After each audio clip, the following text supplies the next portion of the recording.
The 700 Club presents Families Under Fire. She was a teenager looking for popularity and success. I thought I would have power.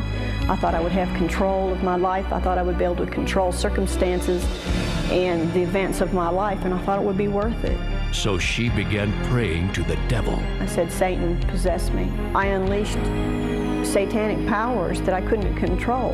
Immediately, it attacked me, and I think that Satan, really what he had in mind was he would kill me.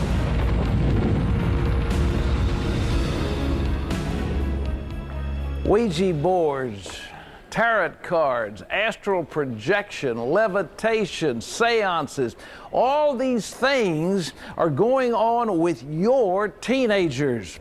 And you don't realize what's happened, that what used to be taboo has now become the cool in thing with today's youth.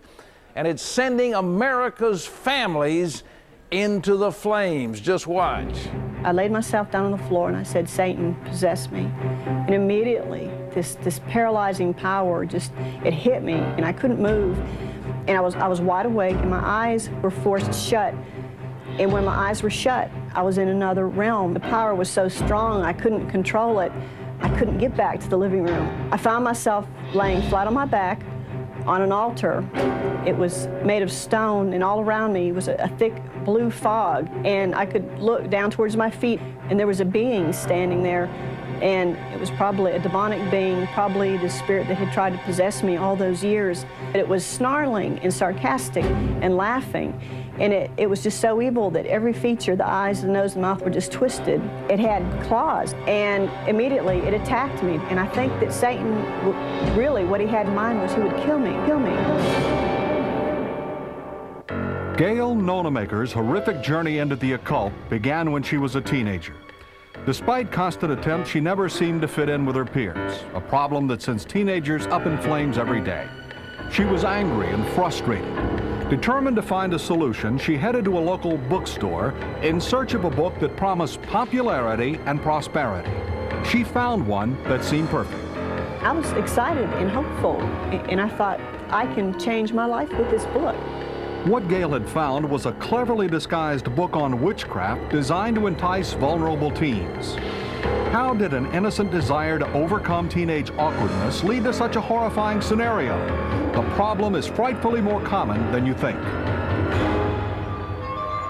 One of the growing segments of society that clearly demonstrates families under fire is the multitude of teens who turn to the occult in the misguided belief that they will find success and popularity. Instead of acquiring power over their lives and circumstances, these impressionable young people find themselves entangled in a dangerous world with demonic underpinnings. Steve Kosser, a certified child psychologist, believes pagans are actively recruiting children to the occult in an attempt to make it more mainstream. And he says parents are fooled into believing it's harmless fun. Children's books like Goosebumps, The Magic Tree House, The Zack Files, and The Black Cat Club introduce young readers to topics like vampirism, ESP, and out-of-body experiences. This book series, called The Junior Astrologer, entices children to take up the supposed fortune-telling influences of the stars and planets.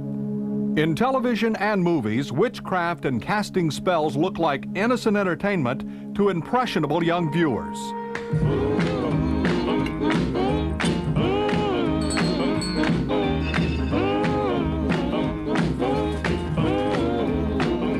And games like The Angel Talks look wholesome, but encourage players to contact New Age spirits. Other games, like the popular card game Magic the Gathering, aren't so subtle. Here's a card that says you're going to drain the life of your opponent.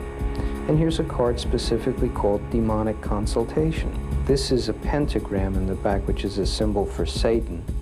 Kosser warns that as games like this become increasingly popular among children, they will become desensitized to the dangers of New Age occultism.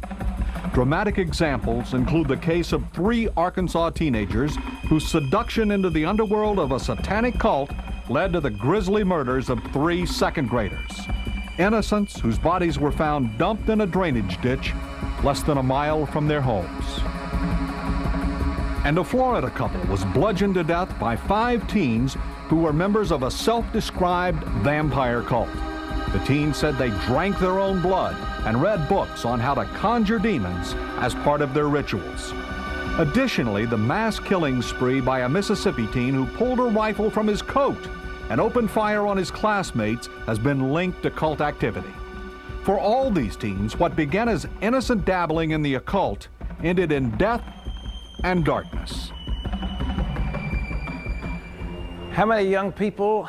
It's in the tens of millions of people who are involved in various types of things like this. They are so appealing. And now we have the psychic hotline. We've got all the psychic predictions. We've got tarot cards. We've got Ouija boards. We've got Dungeons and Dragons. We have all the movies that deal with psychic things and more powers, you know, masters of the universe, etc. These are demonic in their form, and they are so attractive.